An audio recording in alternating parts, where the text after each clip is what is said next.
Assalamualaikum warahmatullahi wabarakatuh. Apa kabar kalian, anak-anakku sekalian? Kelas 7A MTS Ma'arif NU 1 Sukaraja. Hari ini Pak Guru akan menyampaikan materi ajar tentang mapel Al-Quran Hadis, yaitu kita pertemuan pertama, bab pertama, yaitu tentang Al-Quran dan Hadis sebagai pedoman hidupku. Nanti kita akan bersama-sama membahas secara singkat mengenai Al-Quran dan hadis. Yang pertama adalah Al-Quran, ya. Al-Quran nanti memiliki pengertian secara bahasa maupun istilah. Secara bahasa, Al-Quran berasal dari kata qara'a yaqra'u Qur'anan, yang artinya bacaan.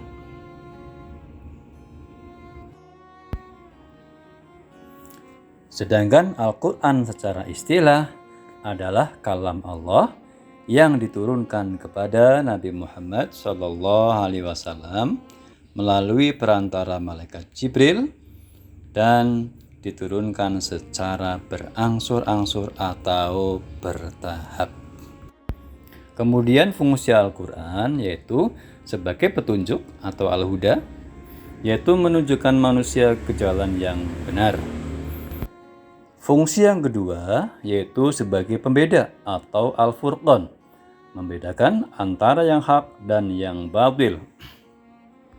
Yang ketiga yaitu sebagai asyifa, yang artinya obat hati bagi semua penyakit, semua kegelisahan hati manusia.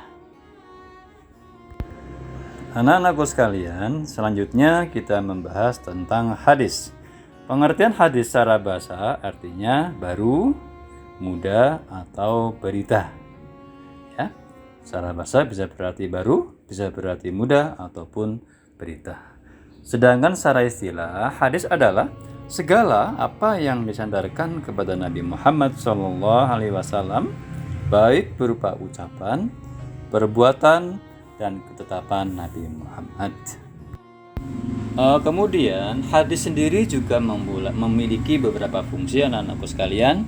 Di antaranya yaitu sebagai penguat hukum Al-Quran. Hukum yang sudah ada dikuatkan lagi oleh hadis. Yang kedua sebagai penjelas ayat yang masih global atau mujmal, ya, menjelaskan ayat-ayat yang masih umum diperinci oleh hadis. Yang ketiga membatasi keumuman ayat, ya. Jadi ayat-ayat yang sifatnya masih umum itu dibatasi oleh hadis, ya.